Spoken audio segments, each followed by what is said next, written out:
মোৰ নাম কৰিলা, মোৰ উচ্চতা 5 ফুট 2 ইঞ্চি। মোৰ চেহেৰাত বহুত ধুনীয়া। প্ৰতিজন ল'ৰাই মোৰ প্ৰেমত পৰিব বিচাৰে। আমাৰ গলিৰ এজন ল'ৰাৰ লগত প্ৰথমে আমি ফোনত কথা পাতিছিলোঁ। তাৰপিছত এদিন আমি ৰেষ্টুৰেণ্ট এখনত লগ হৈ ভালকৈ কথা পাতিলোঁ। তাৰ পিছত তেওঁৰ লগত মোৰ বন্ধুত্ব বাঢ়িছিল। এদিন মোৰ বন্ধু পৰিয়ালৰ মানুহবোৰ ক'ৰবালৈ ওলাই গৈছিল আৰু পিছদিনা আহিব লৈছিল। গতিকে মই মোৰ প্ৰেমিক অনলক ক'লো যে কাইলৈ আমি পৰীৰ ঘৰলৈ যাব লাগিব কিবা কামৰ বাবে। তেওঁ হয় বুলি ক'লে আৰু তাৰ পিছদিনা ৰাতিপুৱা 11 বজাত তেওঁ মোক বাইকত উঠাই লৈ গ'ল আৰু আমি পৰীৰ ঘৰলৈ ৰাওনা হ'লো। আমি দুয়ো তাইৰ ঘৰ পালো আৰু তাইক লগ পালো। তাৰ পিছত তাই আমাৰ কোঠাত মোক পঠিয়াই চাহ আনিলে।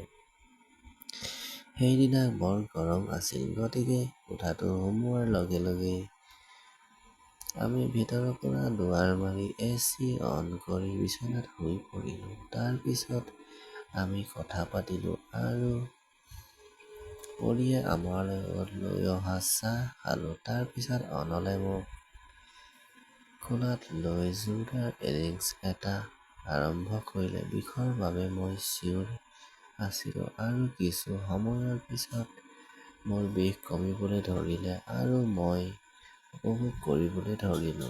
মই অনুভৱ কৰিলো যে মই এতিয়াই তেওঁক সমৰ্থন কৰিবলৈ আৰম্ভ কৰিলো।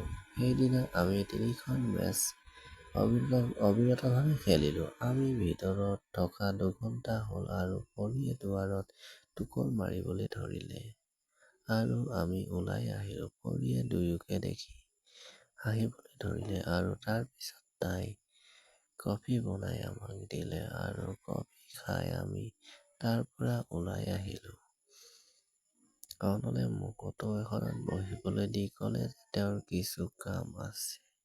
কোনো প্ৰশ্ন নকৰাকৈ অটোত বহিলো যদিও অলপ দূৰ যোৱাৰ পিছত মনত পৰিল যে তাত মোৰ মোবাইলটো থাকি গৈছিল।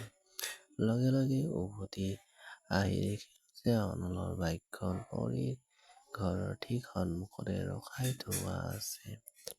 গেটখন ভিতৰৰ পৰা মৰা আছিল, গতিকে বেৰৰ ওপৰেৰে জঁপিয়াই ঘৰৰ ভিতৰলৈ সোমাই গ'লো আৰু এখন খিৰিকীৰে ওচৰলৈ গৈ যাওঁতে মোৰ ভৰিৰ তলৰ মাটি পিছলি গ'ল।